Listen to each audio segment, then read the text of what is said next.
And welcome to the Active Wealth Show, Activators. I'm Ford Stokes, your Chief Financial Advisor. I've got Sam Davis, our Executive Producer, with us here today. Say hi to the folks, Sam. Welcome to the Weekend Activators. Very excited to have a special guest on this week's Active Wealth Show. We're going to have a lot of important information coming up in the back half of the show, so stick around and hope you're having a good weekend. We've got Gus Morris, a very special guest with us. He is the author of Saturdays in the South. He's also a veteran of 31 years as an SEC football official, which is in the Southeastern Conference, which is kind of a big deal around these parts. And Gus, just welcome to the show.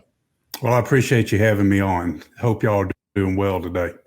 We are. And also people can get your book and they can get more information at thefootballbook.com. Is that right? That's correct. And it's also available through Amazon and Barnes & Noble.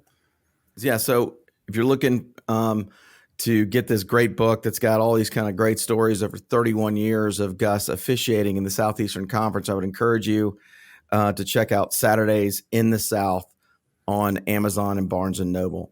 So Gus, we're going to have two segments because we're just so excited to talk to an SEC football official. I think that's a pretty big deal for us in this part of the world. How have you seen the sport of college football change during your lifetime, your career, both on and off the field? Well, it's changed in so many ways. Just pulling one right off the top is, every game today is on TV, some sort of platform. When I started, you may only have 2 games a week that are being broadcast. The technology around the team areas, coaches used to carry, corded headsets around with them, and they would have a person that was responsible for trying to keep that untangled. And now all of that is wireless. The speed and the size of the players has increased over the years. And, just the amount of information and the preparation that an official goes through now is so much more than when I started. Yeah, I'm sure. It's incredible how you've got linebackers that are running 4.3 40s and you've got defensive linemen that are running 4.5, 4.6. Being a quarterback where everybody wants to just get to you with the ball is got to be a pretty daunting deal there. It's got to be pretty scary.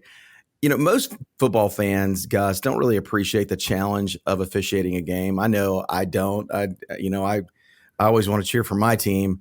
What was the most difficult part of the job, in your opinion?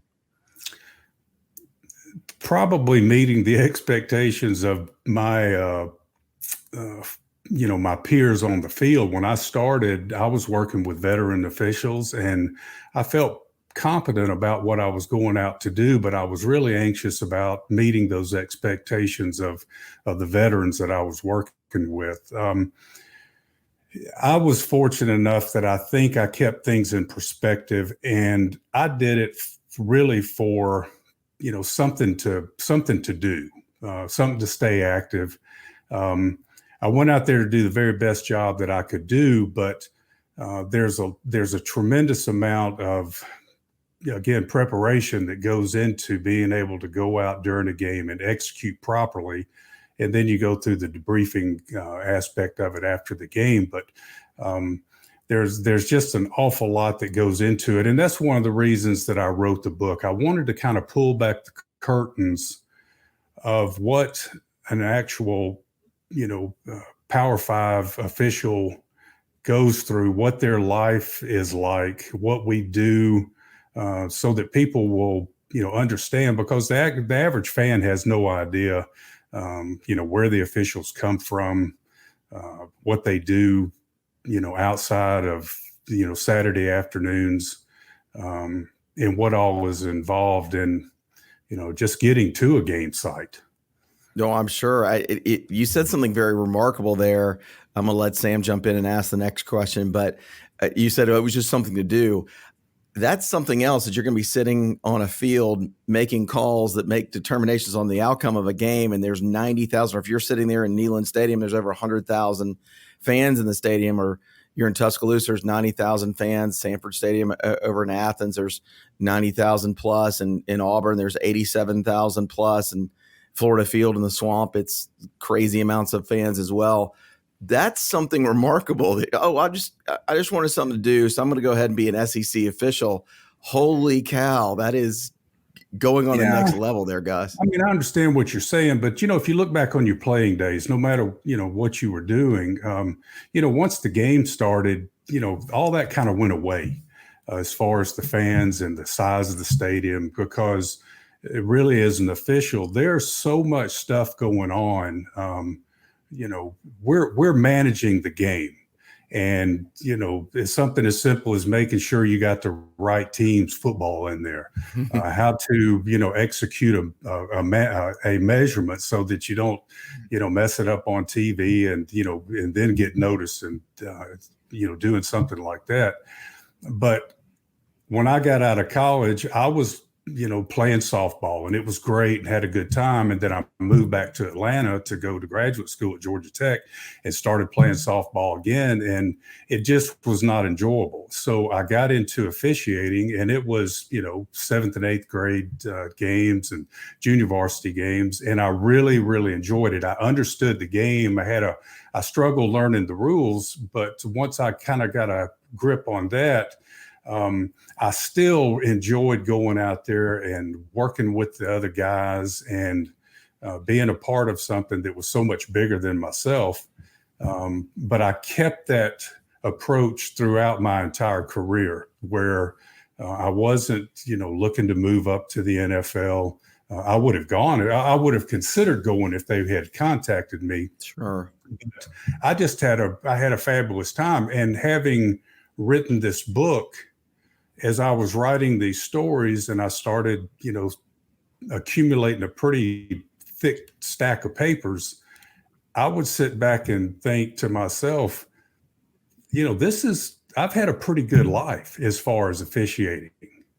Well, it's probably well earned too. I mean, you've got to have some intestinal fortitude to be able to deal with that. I mean, we deal with that as financial advisors who are always looking to protect people's assets, and because it matters. I mean, we have to protect their money because it's their retirement. They can't go back to work, and we've got to do a great job of protecting and growing people's assets at Active Wealth. And also we try to educate people on the Active Wealth Show.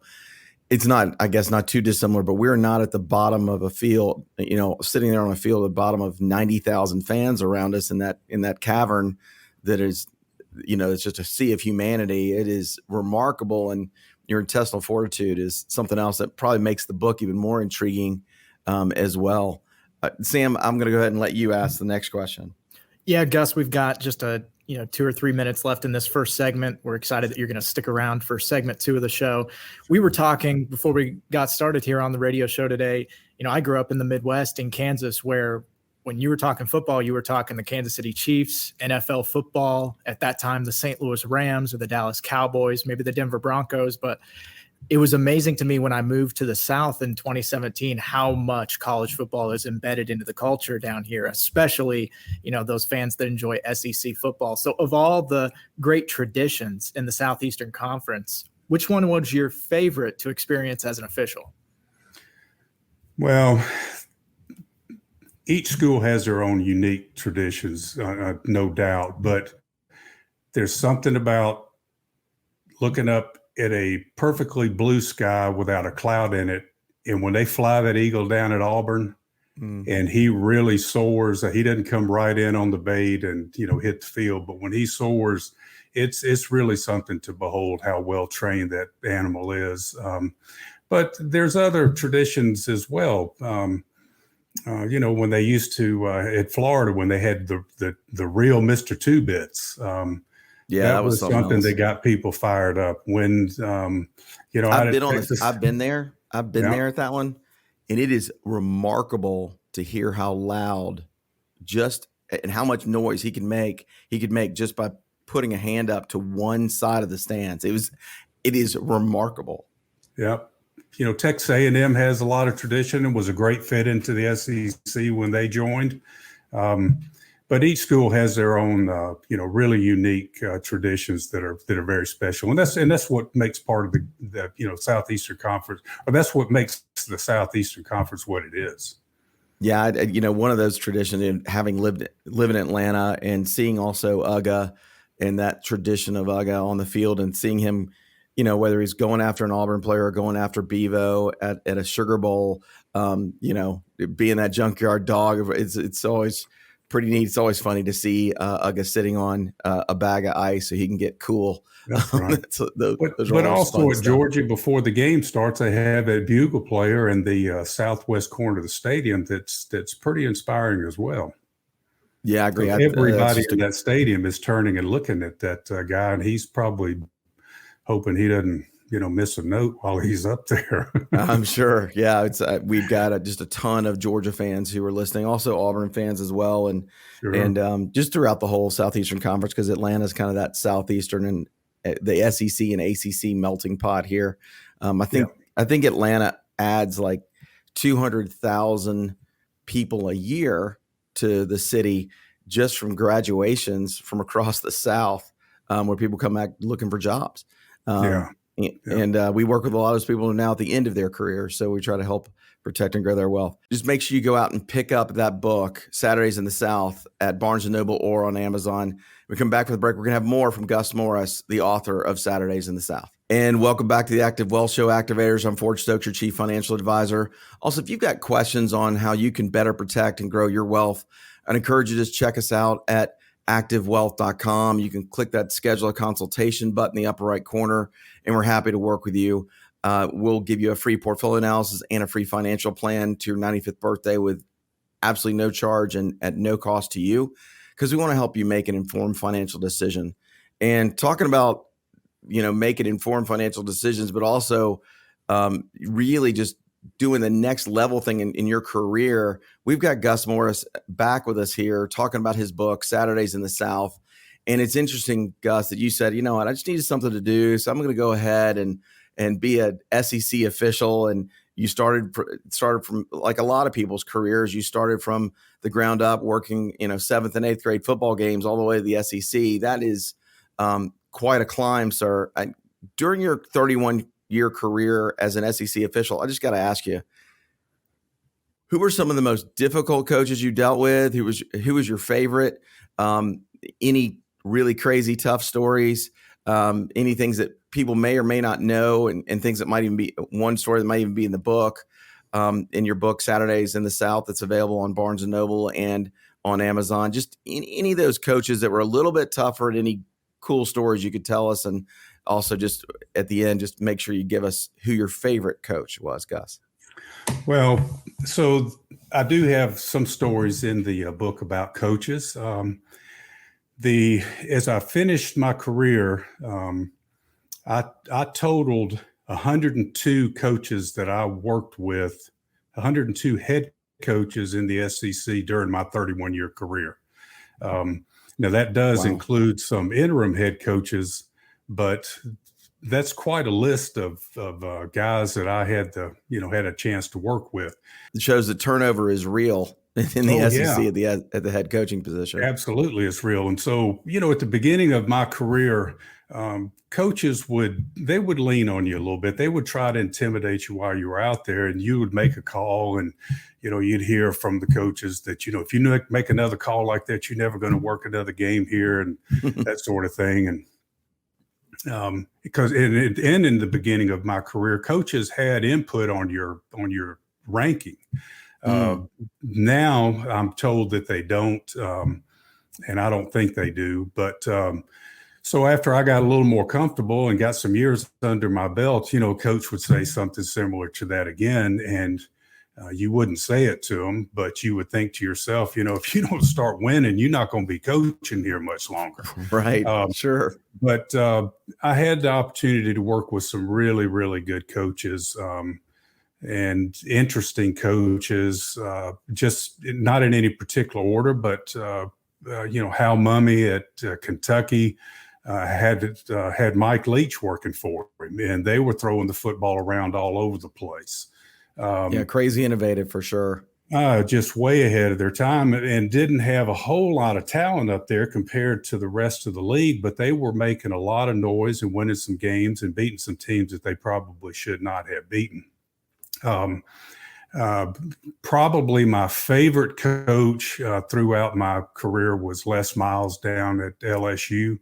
He was just a really interesting guy. He was very approachable.